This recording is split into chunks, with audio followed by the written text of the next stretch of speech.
Stirring the coffee with the chopsticks of truth using the vortex method, the only true way to optimize the taste of your coffee.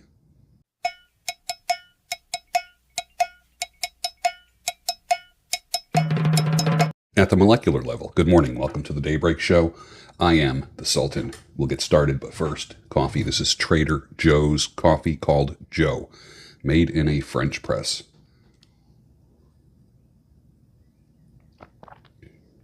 Nice. Nice. Oh my God, that is the best coffee I've ever tasted.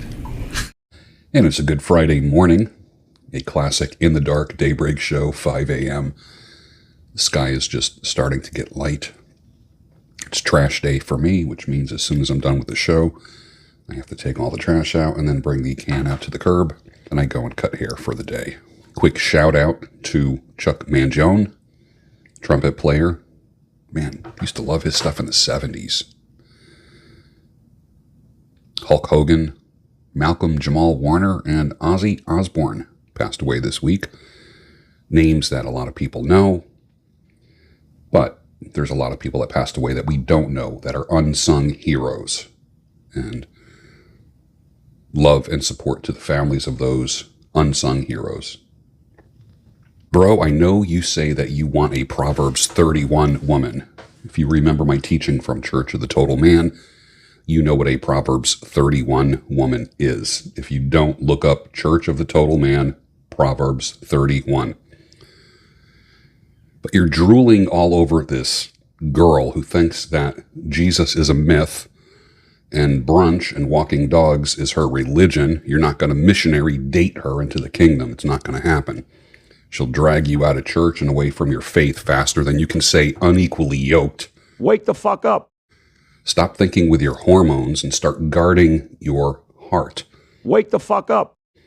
You are not her savior, and there will be no rescuing. Remember the windshield wipers. There will be no rescuing. There will be no begging. Remember that. So you're going to be the one guy in history who dates the atheist agnostic girl and magically converts her during your nightly talk? How adorable. Let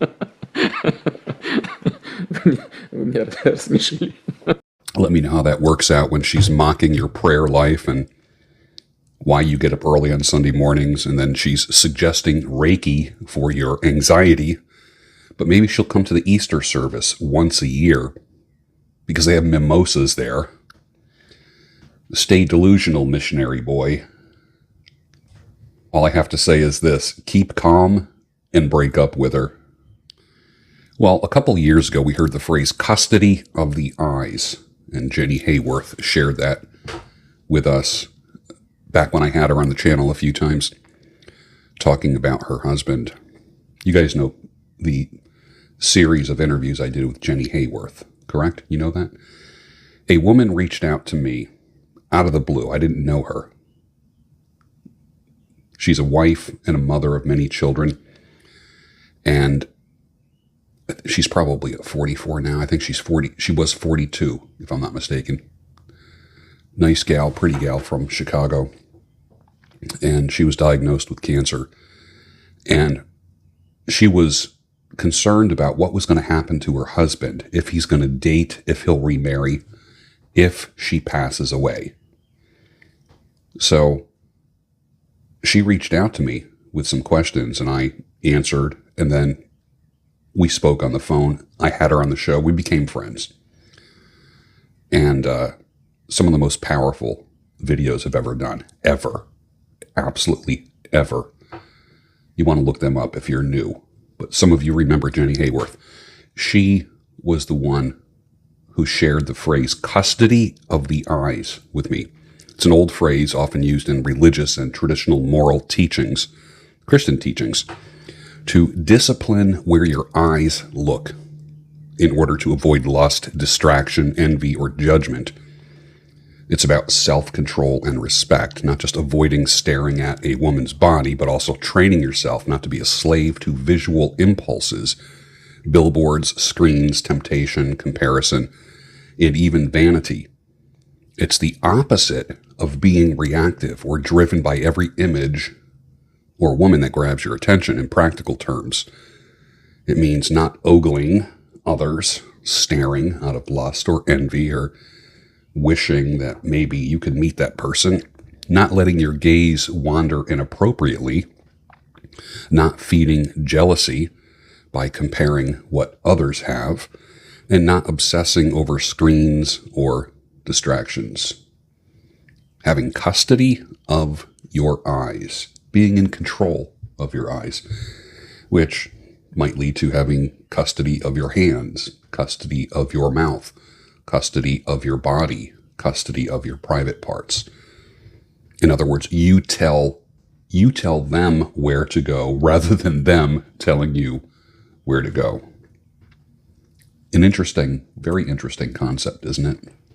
There's times where I will look away from a woman for two reasons. Because I don't want to feed the monster inside of me. And every man has a monster, a gorilla inside of them. And I don't want to feed her and satisfy her by looking at her. If she's one of these women that just seeks attention like most modern women do. Most modern women seek attention. I better pay attention to me tonight. I'm so fucking sick of this shit. Oh my god. Touch a boob, buy a drink. I mean, it's like very fucking simple.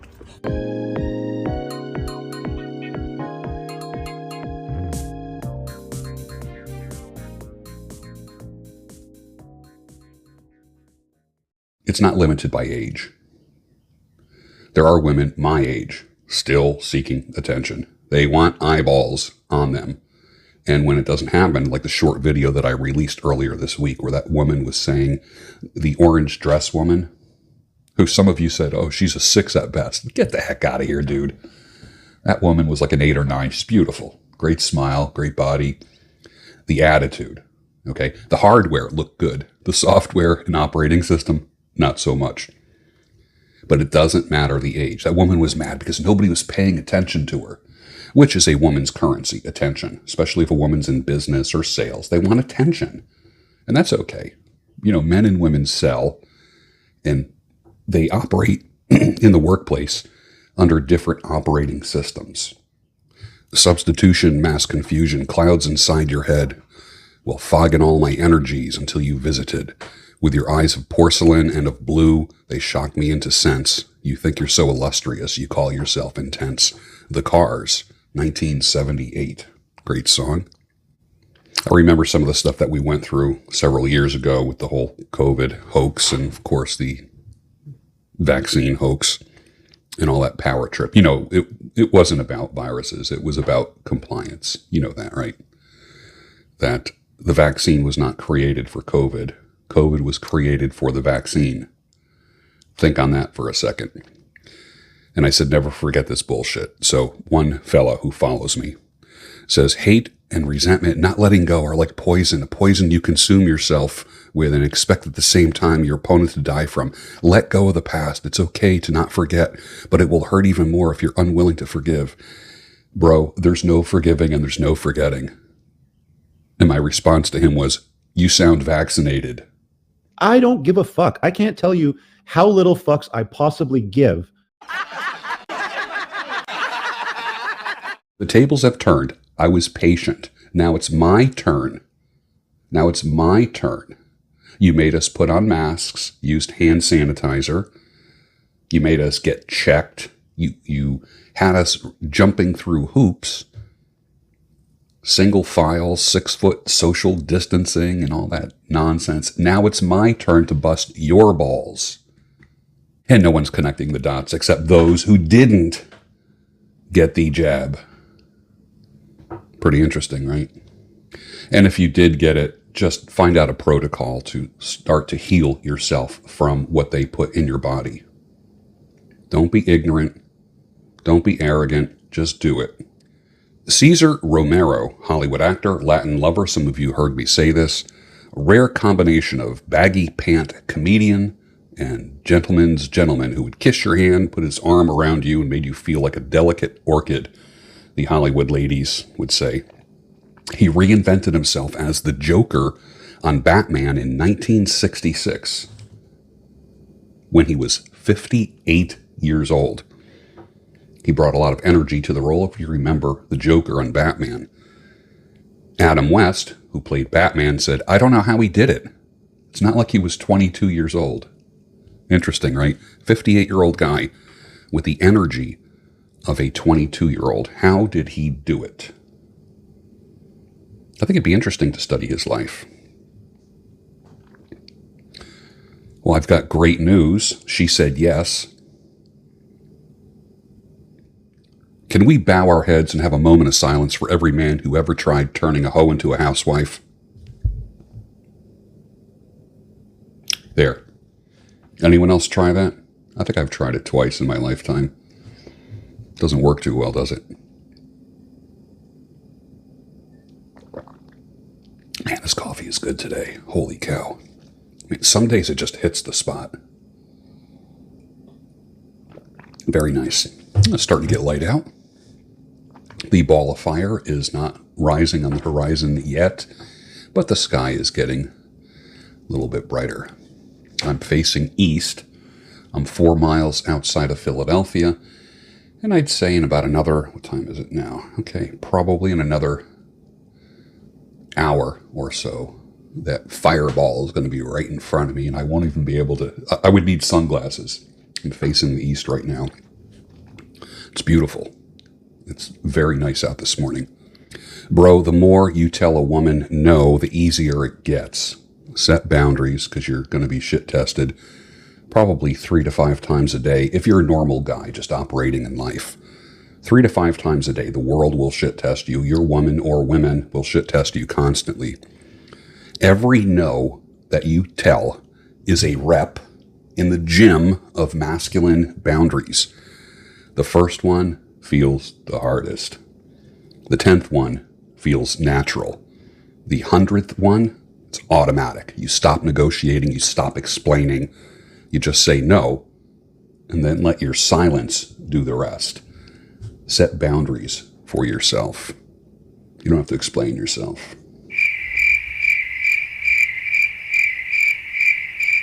I wouldn't quite call myself a watch enthusiast or a collector, and someone said, show us your watches. I had nice watches at one time. Right now, I'm very practical. I don't have anything that's really worth anything. Nothing. If I showed you my watches, it would be for basically practical purposes. Like I wear watches for a certain reason. One of my favorites is a simple solar-powered Casio with analog hands and then a digital day, date, and alarm. It's nothing fancy. It's worry-free. And it actually looks pretty good. It's easy to read. It's reliable. I would say it's a 5 to 7 year watch, depending on the use and abuse that you give it. My 2 daily go-tos, number one is a Invicta, which Phil Goodman from Briar Report told me it's about a 10-year watch.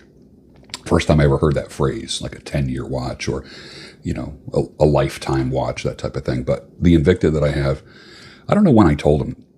I was asking him about the Invictas, and I had a nice back and forth conversation with him. Really cool dude.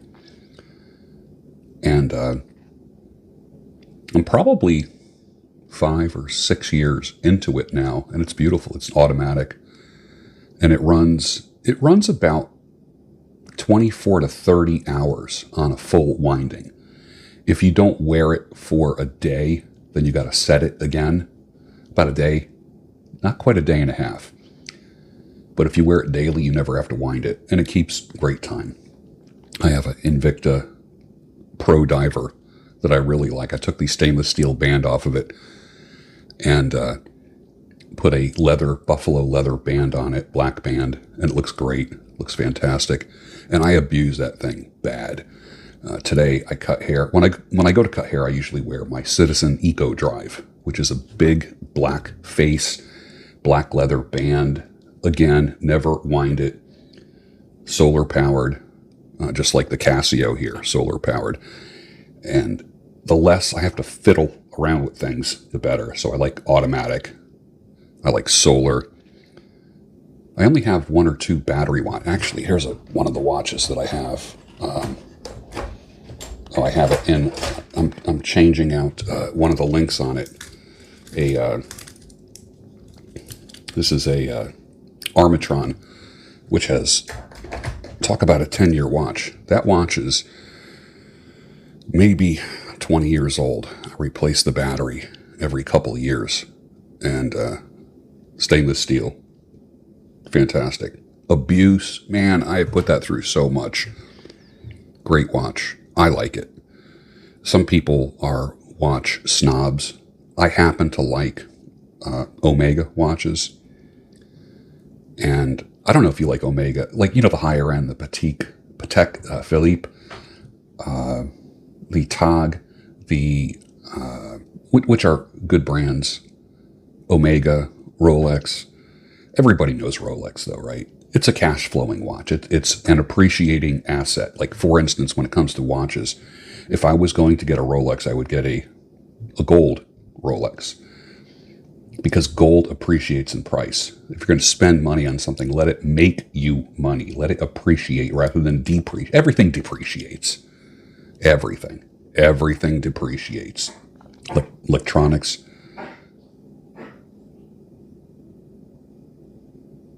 It sounds like a cat throwing up right now. It is. It's a cat throwing up. I already know who it is. Everything depreciates. Electronics, they say, depreciate in 5 years, they're worth nothing. Literally in 5 years. Whether it be computers, TVs, whatever. About 20% a year. And in 5 years, they're really worth nothing. So if you're going to spend your money, spend it on things that are cash flowing, that increase in value, not decrease in value. So yeah, the Casio. Someone made fun of me recently, like kind of like was mocking. They're like, "Oh, you're wearing a Casio?" I'm like, "Well, yeah, I am." It reminds me of many years ago when I worked in a car dealership a million years ago, trying my hand at auto sales. I guess it was like maybe in between, maybe it was on like summer vacation or something like that. And it was one of these systems where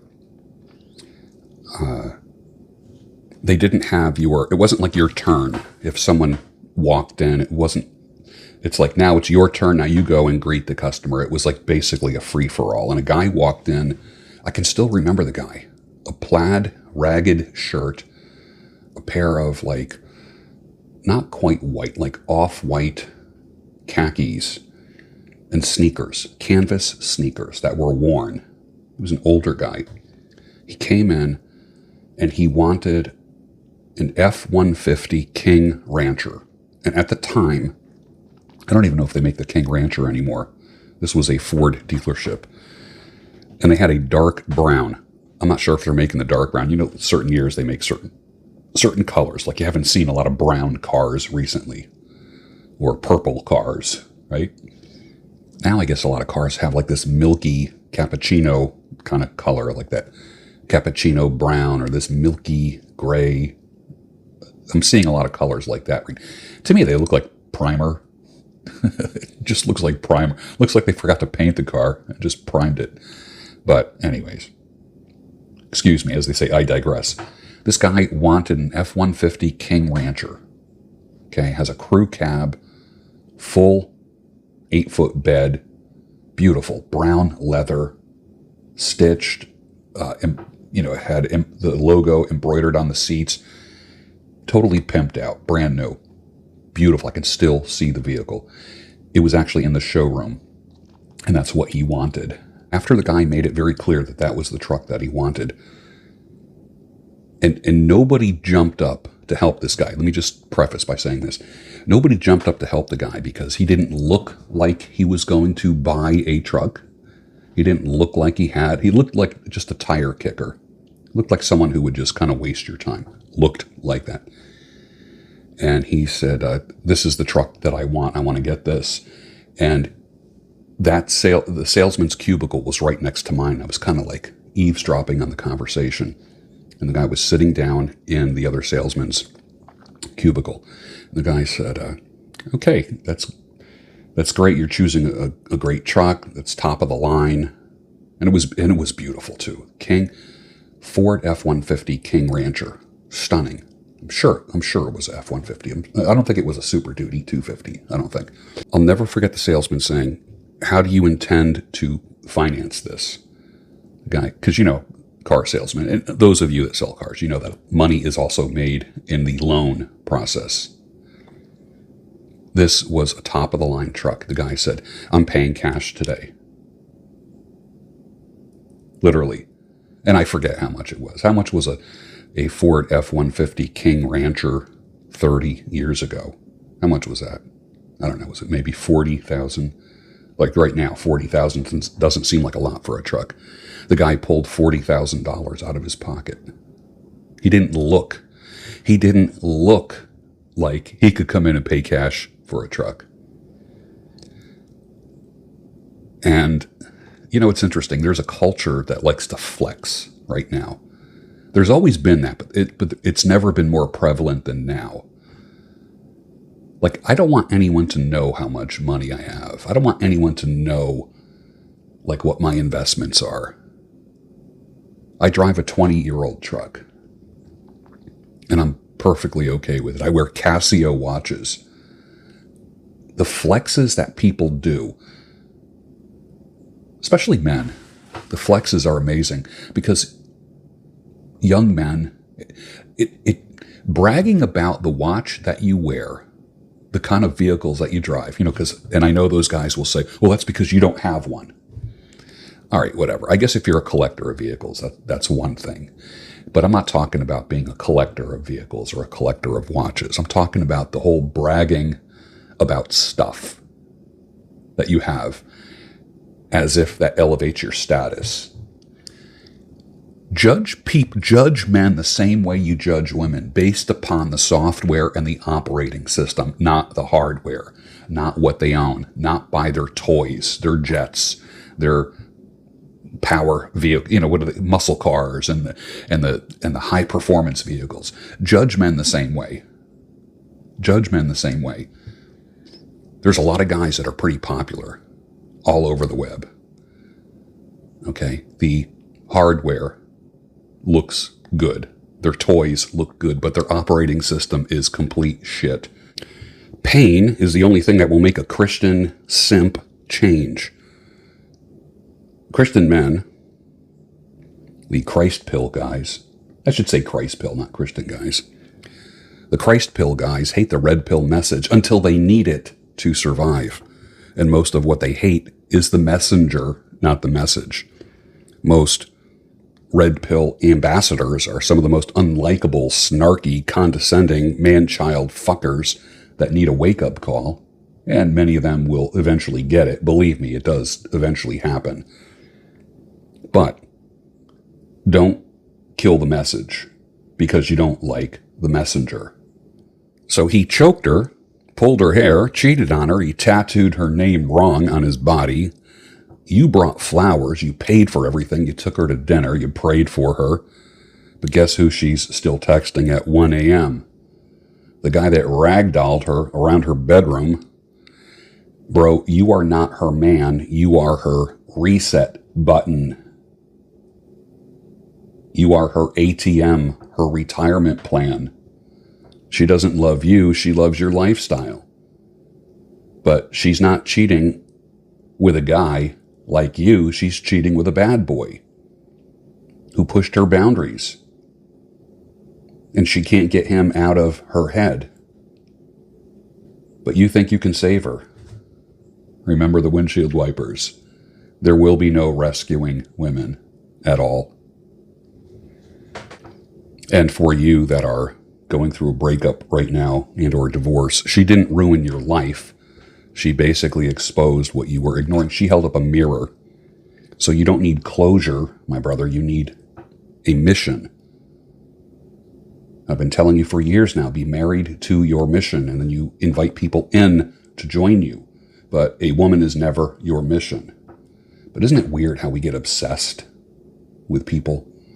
We get obsessed by the curves and the smoothness. We have those pictures in our head. and then they go somewhere else. And that makes us even more obsessed. Remember this, that rejection creates obsession. I've said this for probably 25 years now. I remember the first time I said it.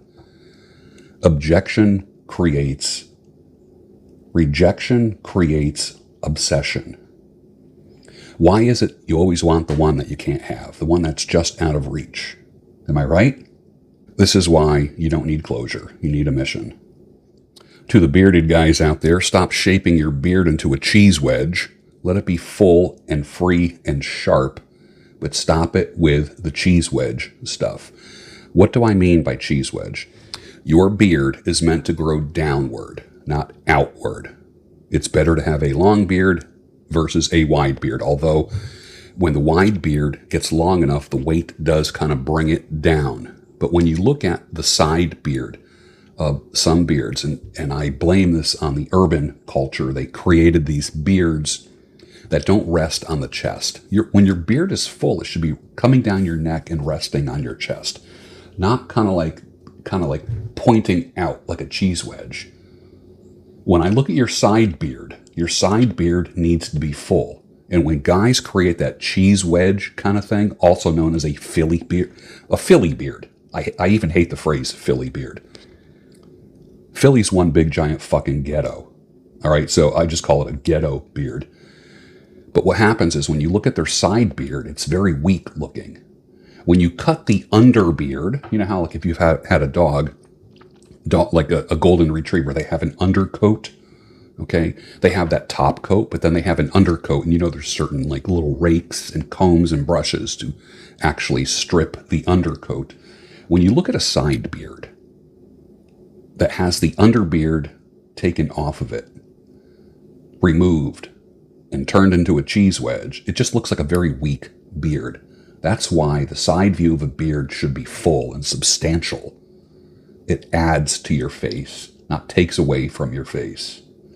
Your beard needs to have its own zip code. You do not have a face-shaped beard. You go to the average joint and say you want a beard trim. Like, I want a beard trim and a haircut. They snap on a number 3 guard and then mow your beard down and then line it up. That's a face-shaped beard. You don't want that. You want a beard that actually leaves your face. There's enough critical mass that's away from your face that you can shape it, you can sculpt it. A beard is a 3-dimensional sculpture. So I encourage you, if you can, to grow your beard out. You can't trim your way to a big beard. Can't do it. All of your beard problems that you've ever had can be solved by time and length. That is it. Time and length. Don't be impatient. If you got to grow your beard out for a year and be uncomfortable with how you look, then do it. I had a guy come in, got a very bad beard trim once, and said, "Can you fix it?" I said, "There's not enough critical mass there to fix. Go away for 3 months, then come back." He was so disappointed. I said, "I can't put hair on your face, bro. I can take hair off your face, but I can't put hair on your face. Grow it out for 3 months when you have enough critical mass to work on, and then I'll create a beautiful beard for you." I have a question for you. When did you make your first million, and how did you do it? Put your answer down below. West Michigan woman gets jail time for prostitution at massage parlor. Interesting. That was a news report.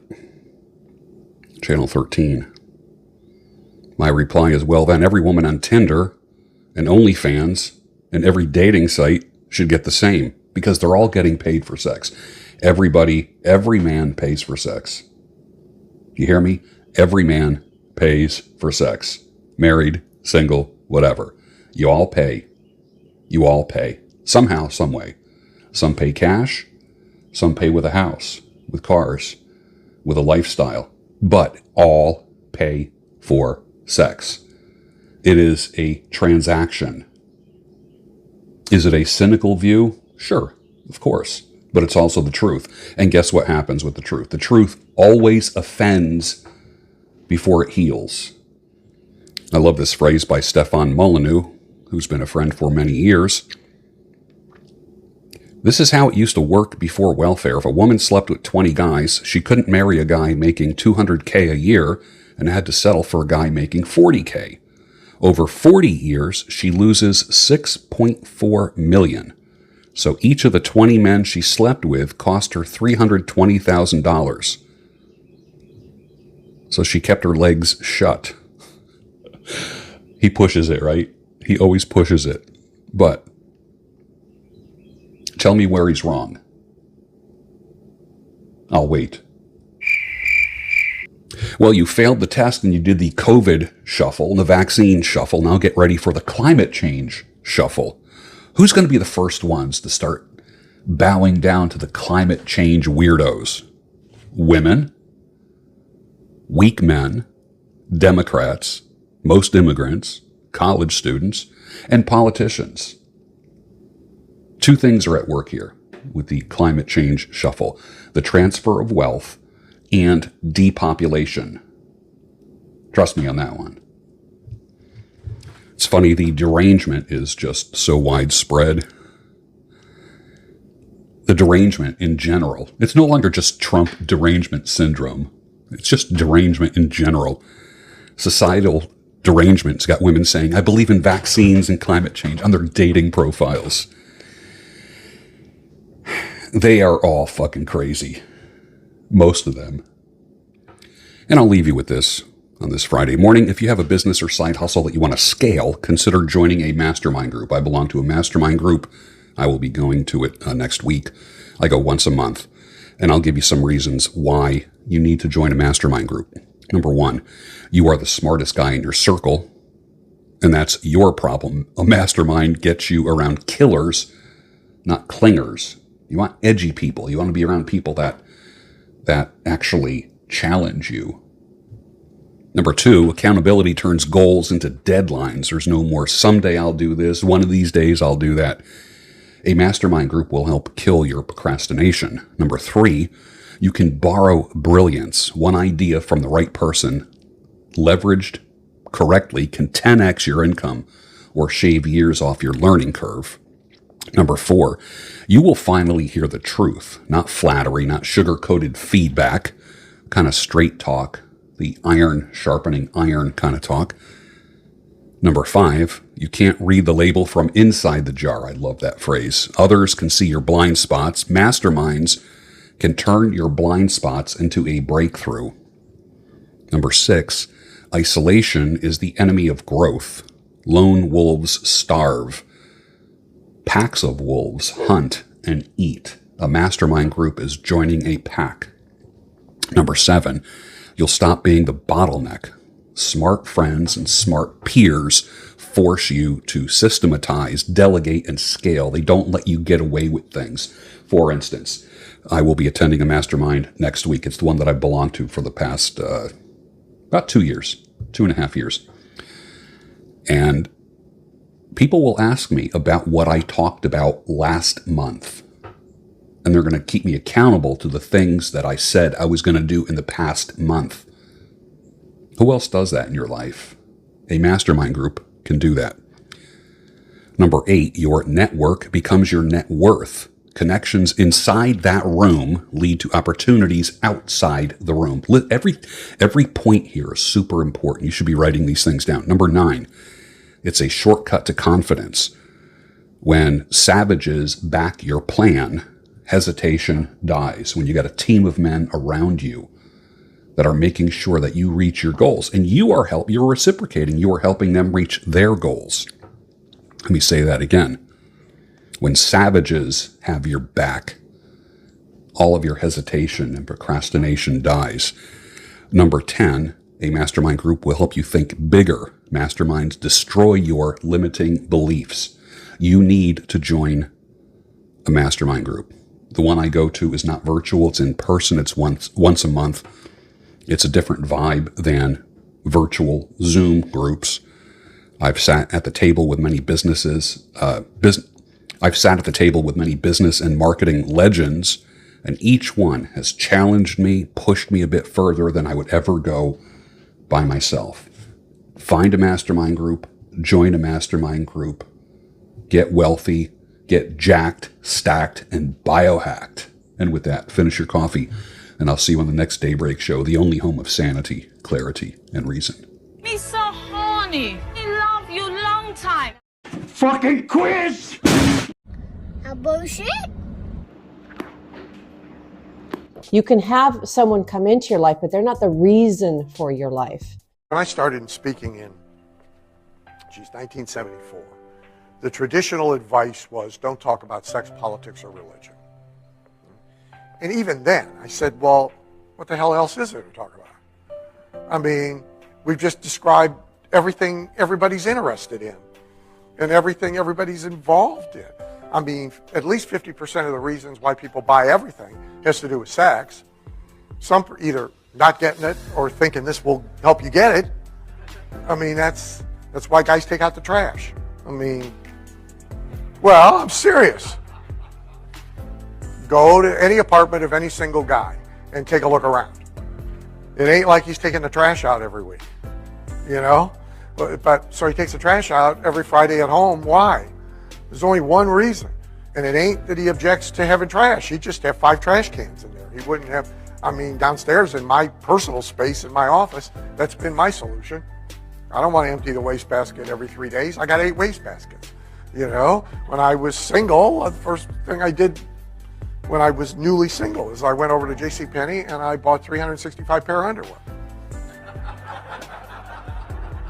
I mean, I ain't gonna do laundry for Christ's sake. I mean, once a year, baby. That's when we're down to 364 in the trash can in the garage. We'll do some laundry, right? I mean, so the married guy's taking the trash out for one reason and one reason only. I mean, that's it.